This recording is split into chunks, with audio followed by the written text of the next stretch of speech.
Now to the political tussle in Karnataka over the decade-old socio-economic survey report that seems to be playing out on the political and caste fault lines in the state, especially within the Congress party. The state cabinet will discuss that survey report on Thursday, but MLAs from the Vokkaliga Caste and Lingayat sect, even senior Congress MLAs, remember, have begun publicly opposing the survey report. Strong statements were made by several Congress MLAs today who have alleged that the survey is unscientific and inaccurate, a charge categorically refuted by the Backward Classes Commission, which conducted it. The survey findings could threaten the hold the two dominant groups have on Karnataka politics. Deputy Chief Minister DK Shivkumar, remember, is from the Vokkaliga caste and has in the past opposed the survey. Chief Minister Siddaramaiah, though, is from a conglomeration of backward classes termed politically as the Ahinda Social Coalition, which is an electoral counter to the dominance of the Vokkaligas and Lingayats in the state.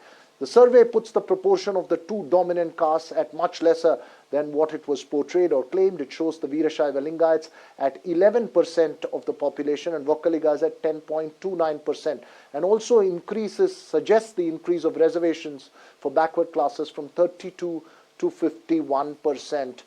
Two astute Karnataka experts with us this evening to decode the issue. Chandan Gowda, professor in the ISEC, as well as Sanjal Shastri. Why the opposition and why is this an issue that could transcend party lines, but also one that could feed the power play in the Congress? That will be our focus point, this discussion.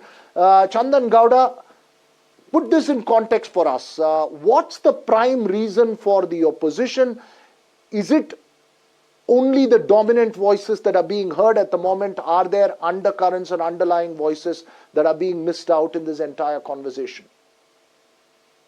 Veera, essentially what has happened is subcastes belonging to the Lingayats, some subcastes belonging to the Lingayats, like the Panchamasalis and the Garnigas, and some subcastes of the Vokkaligas, have not identified themselves as Vokkaligas or Lingayats to be able to access reservation benefits under the OBC, slabs, under different slabs. Because of that, the numbers have fallen. Okay, but even if those numbers were to be added, I think the Lingayat figure will go up by 1% and the Vokkaliga figure may go up by 0.5 or 0.6%. So it's not going to be a dramatic increase. What the Lingayats are saying is the previous Chinnapareddy Commission projected that we were 15% of the state. How can we just be 11%? A legitimate response from that side. Similarly, the Vokkaligas are also saying many of our subcastes are not part of the list. Please remember, Veera, this entire discussion is happening on the basis of a leaked report, a part excerpted report, and I believe the entire report runs into 50 volumes. And we have a 300-page leaked report on the basis of which this entire discussion is happening. So I would just wait until the cabinet meeting happens tomorrow and the report is released publicly to see how much of what is being argued and counter-argued have any empirical basis. But that said, the previous backward class commissions had not done a total caste survey. They had only done projections.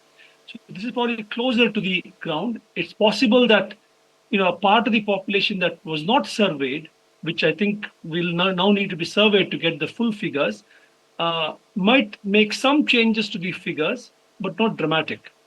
Okay, you're making a very important academic point that please wait, study the full report before you start formulating your opinions and assessment of it. But journalists often don't have the time to study 50 volumes of that report. But I'll get to Sanjal Shastri now on the political consequence of it. Much is being speculated about the power play within the Congress and the caste balance within the Congress that's getting triggered because of the opposition and those in favor of releasing the survey report findings. How would you assess this play out in terms of that power play within the Congress? Yeah, I think, Veera, that's going to be a major factor because if you look at what Siddaramaiah and the Congress at various points has done is to try to mobilize backward caste alongside minorities. That's been backward castes that are apart from the Lingayats and Vokkaligas. Now, and Siddaramaiah himself comes from a caste, a Kuruba OBC caste, and so I do feel there are multiple caste interests within the Congress that's, I think, coming that's why you're seeing a lot of the opposition within the Congress party. And also remember that DK Shivakumar is projecting himself as the next big Vokkaliga leader. And, the Vokkaliga response to this report is going to add, some element of concern for the Congress and also put DK Shivakumar in a bit of a tight spot. So it does reflect the broader sort of caste arithmetic which is playing out even within the Congress party, because the Congress also on one hand is trying to sort of position itself as the next party, or the party of the Vokkaligas, with DK Shivakumar being projected as the future Vokkaliga leader.